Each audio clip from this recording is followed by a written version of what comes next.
நான் பச்சை தமிழர். எங்க மூதாரு எங்க அப்பா எல்லாம் வந்து தாச்சிக்குப்பம் கிருஷ்ணகிரியில் பிறந்து ஆல்ரெடி சொல்லியிருக்கேன். நீங்க வந்து என்னை வந்து எங்கேயாவது போ, இங்கிருந்து வெளியே போ அப்படின்னு சொன்னா தூக்கி போட்டா நான் இமயமலையில போய் தான் விடுவேன், தவிர வேற எந்த மாநிலத்தில் போய் விட மாட்டேன்.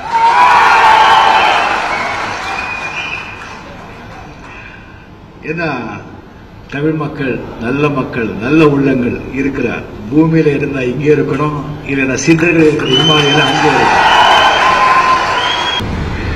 நான் ரஜினிகாந்த் தமிழனா, அவர் தமிழனா அப்படிங்கிற கேள்வி வருது. எனக்கு இப்போ வந்து 67 வயசு ஆகுது. 23 ஆண்டு தான் நான் கர்நாடகத்தில் இருந்தேன். 44 ஆண்டுகள் தமிழ் மக்கள்